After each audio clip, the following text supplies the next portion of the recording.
Hey, hey, pizza flavor. Pizza flavor. A few days ago, I listened to Ziggy Stardust by David Bowie. If you didn't see that review, feel free to check that one out. That album has had some time to sit with me and age with me. I need to get back into his discography. I need to get back into his work.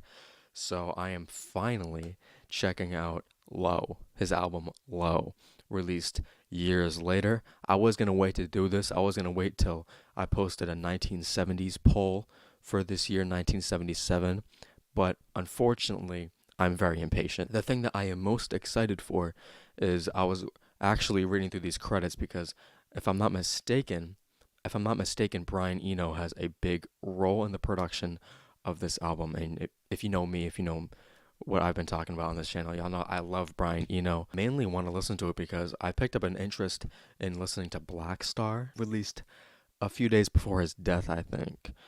But I promised y'all that I would at least do a few more albums before I touch that one because I don't want to dive into his death album without knowing the rest of his work. I think we're all set up here. I think we're ready to go.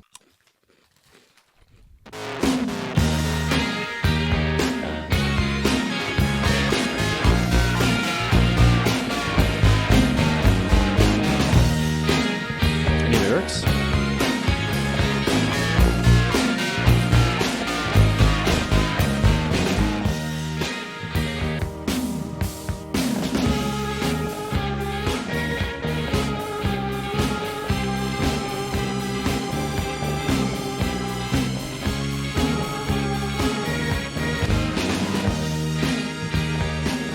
I actually love this.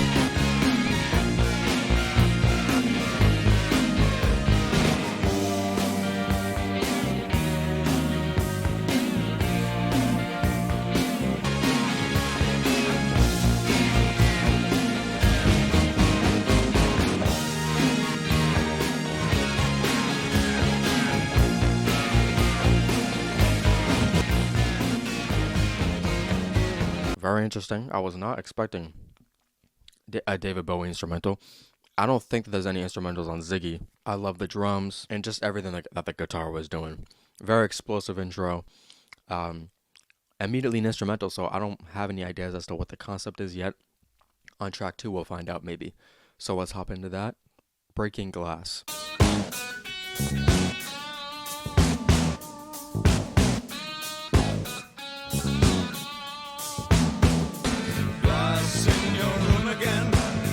Oh. Listen.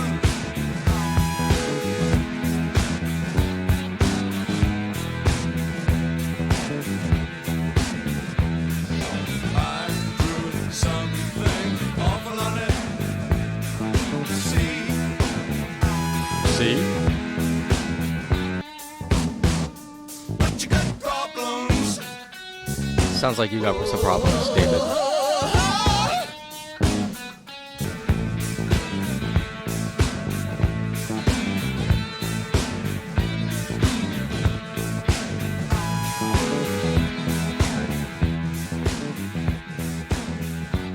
Extremely short song. He's breaking glass. He's fucking up their carpet. It seems like he's just completely invading their personal space. He says, "Hey, you got some problems, but I think you got some problems, David. You're fucking up their room." So he seems to like this person though. He's not gonna touch them. So that's nice of him. That's nice of him, I guess. We'll see how this keeps going. Yeah, very short song. I am quite a bit thrown off, but track number 3 is "What in the World." That's what I'm thinking. You're just a little girl with gray eyes. Never mind, say something. Wait until the crowd cries. Oh, wait until the crowd cries. For your love, for your love, for your love. Oh.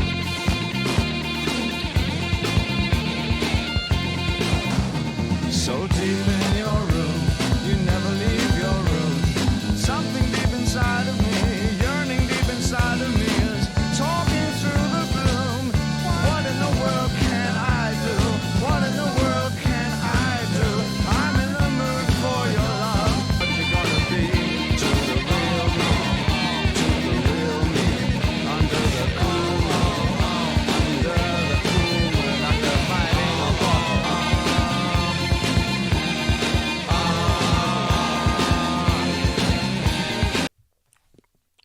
mukbang review. What am I doing? His vocals, in my opinion, are sounding kind of out of place and awkward. Not in a bad way, though. What are you going to say to the real me? So maybe he's kind of talking behind a barrier. And maybe on this album, he's going to dive into who he really is and what he's really like. So let's hop into track number 4, which is Sound and Vision.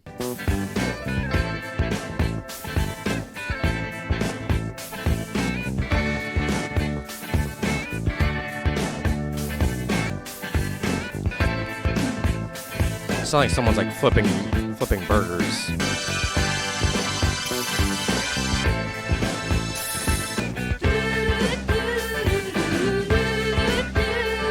Ooh, I could do this. Don't you wonder sometimes about sound and vision? Color of my room where I will live. All right. Blue, blue. Pale blinds drawn all day. Nothing to read, nothing to say.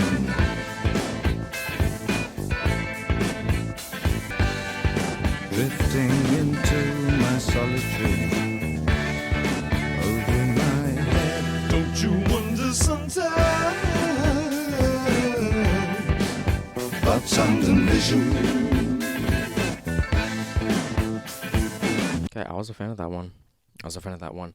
I loved the way we started off with a little instrumental. We had those kind of female vocals that sounded like come in a little bit, and his vocals came in pretty dynamic. You got him talking at his normal level and then him singing as well. I did like that song a lot, probably the most so far. I'm still liking the first song the most. I think it was a banger. Always Crashing in the same car. Every chance that I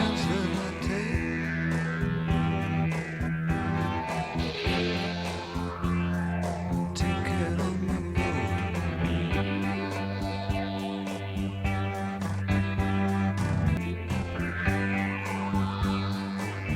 Oh, but always crashing in the same car.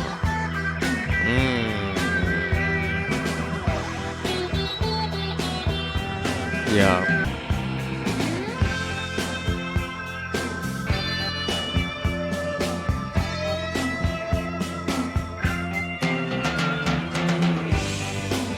Jasmine, I saw you breathing.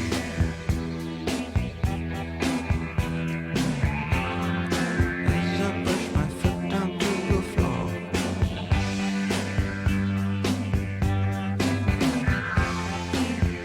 Must have been touching close to 94. Oh, but I'm always crashing in the same car.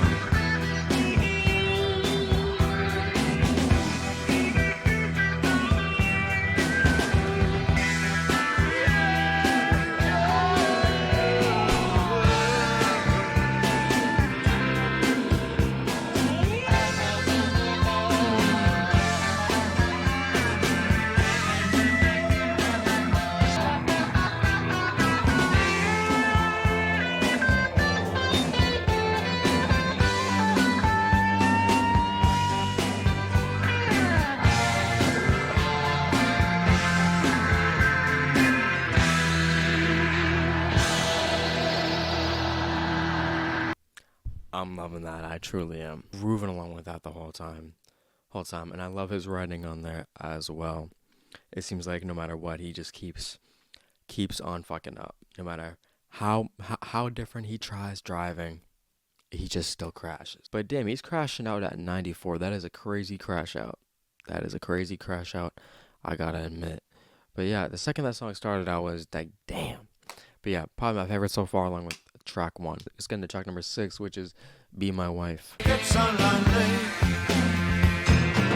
Sometimes you get nowhere. I've lived all over the world. I've left every place.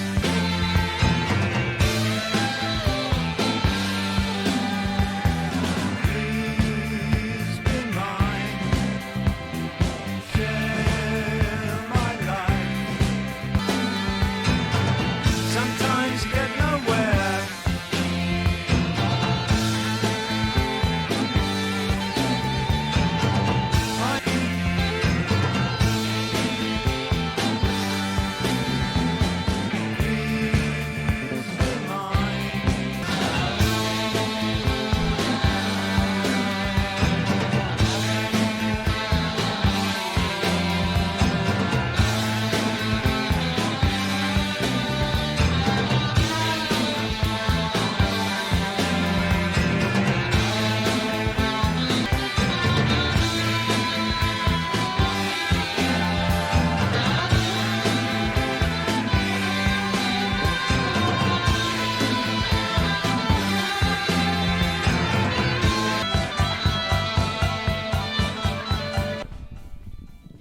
Peak music.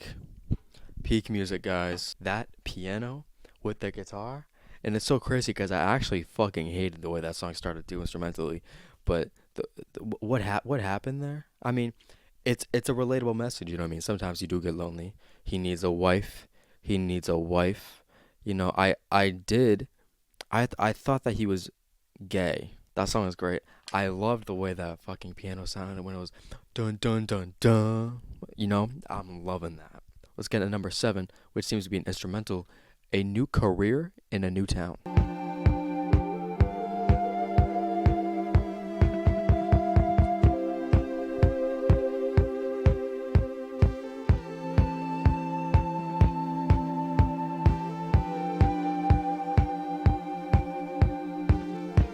I hear Brian.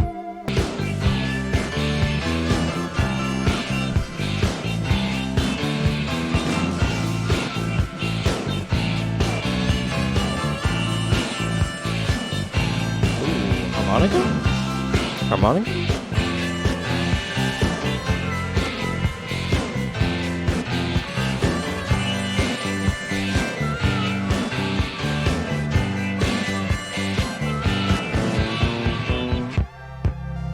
Oh, I like that.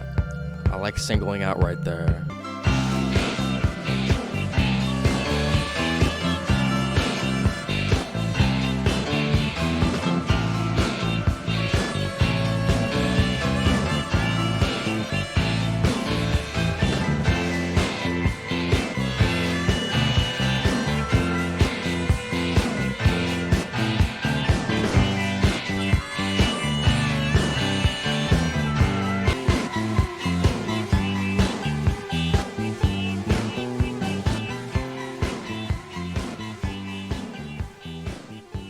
I love that little moment halfway through where everything just kind of dissipated and we kind of honed it on the kick drum right there. Love these instrumentals. I don't know what is making them not throw vocals over them. Some vocals on that would have fit in with the song. So I wonder what the decision making process behind that was. But I'm still such a huge fan. Warzawa. Is that what it? Yeah, Warzawa.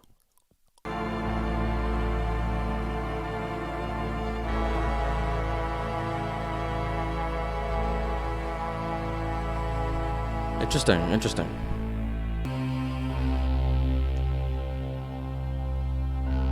Brian, what are you doing?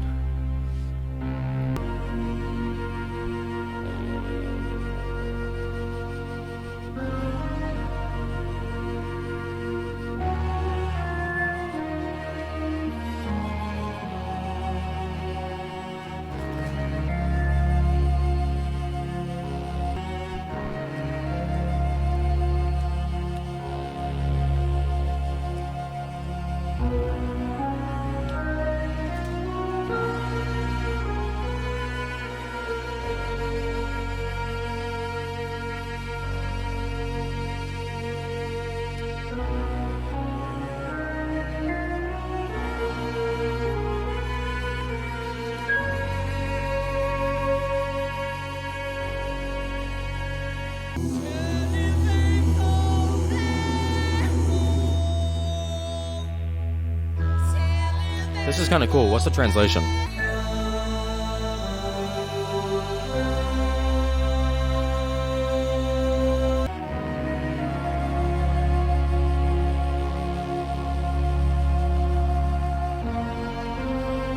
Oh my god.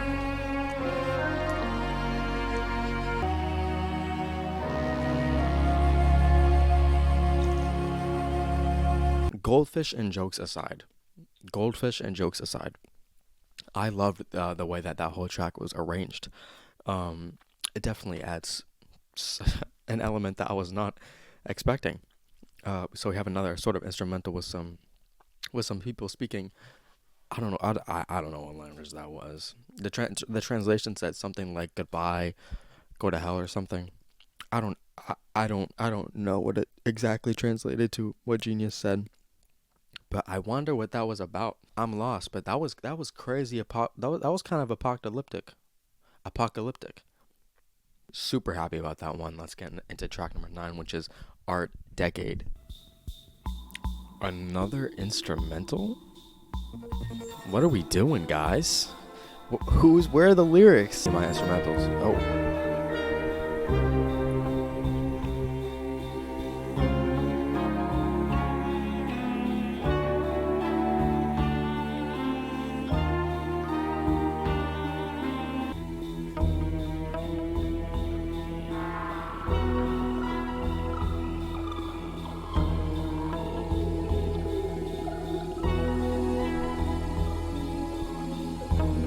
What?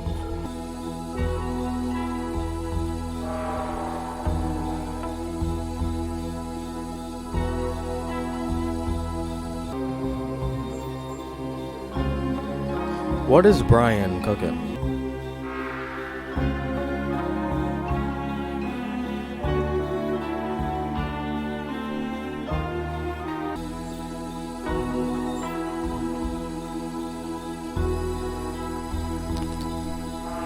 Since I'm not given a lot of context,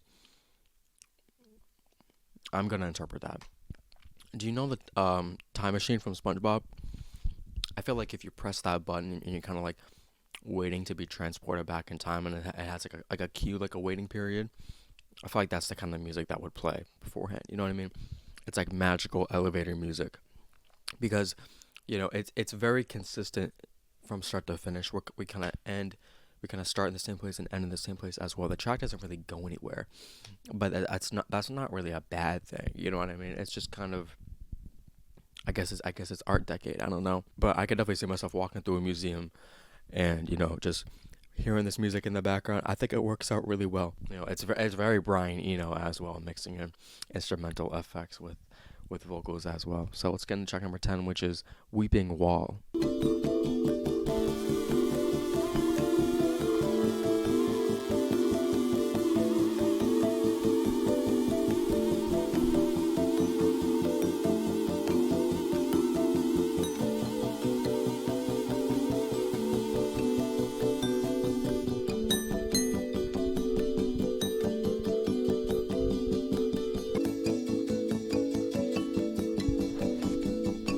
I feel like my ears are taking a shower. All right.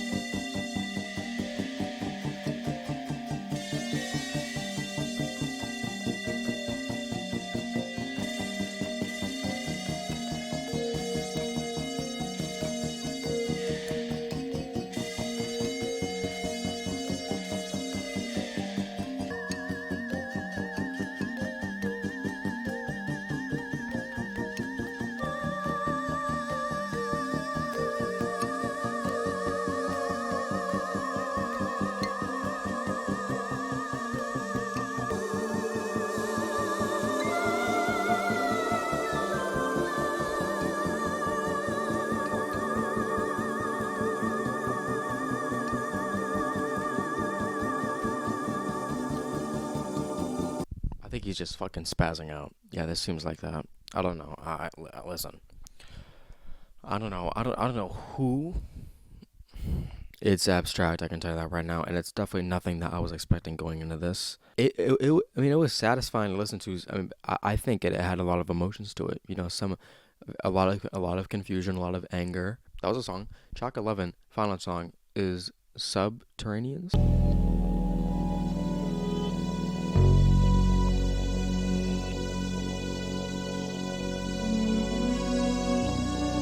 Oh yeah, this will be my favorite.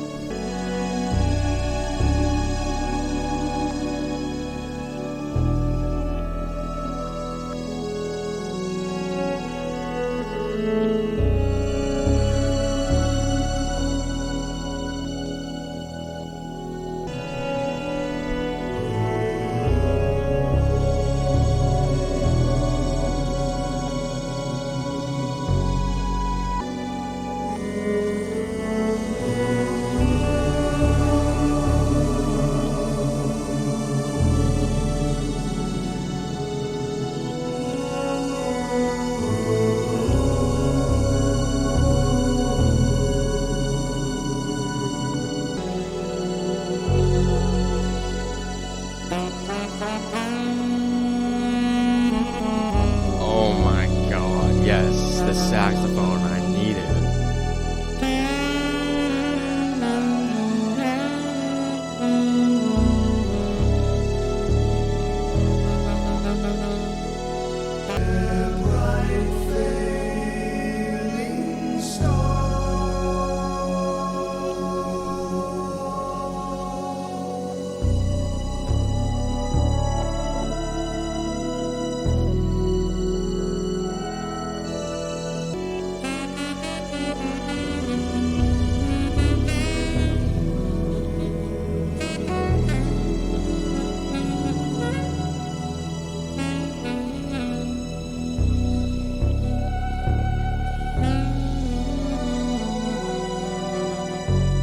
I'm lost, I've never been more lost after a review than this one. Especially since the ones from the 70s. I feel like I can usually grasp the ideas that are in a lot of the 70s album. You know, sure the Doors was tough. I can usually get an idea, but I'm definitely curious. I'm curious and I'm lost. Mostly lyrics about love within the first half, but then he kind of just goes off the rails, I think, or maybe he dies. But he definitely gets a new career at track number 7, and then from that point on, he's just doing whatever the fuck he wants. You know, it seems like he's. I don't know if I like him more than Ziggy, but knowing how weird I am, I think I might end up liking this more than Ziggy in the long run. Just the instrumental cuts and just the bravery he probably did, fucking releasing something like this as a mainstream artist back then, dropping any instrumental. I feel like it's such a risky move to do, and he half the album he just did it. I love the synth work by Brian Eno because I think that's probably what he contributed to on this one. I feel like it was just used so great, and it was not too much. It came in on the best parts of each song. 70% of the album is something I plan on going back to heavily. Super artistic, super creative. That's how I would describe this album. I cannot wait to dive into more context immediately as to what the fuck this is, but I'm curious and I'm liking it. So thank you for watching. If you want to listen to any more David Bowie, let me know.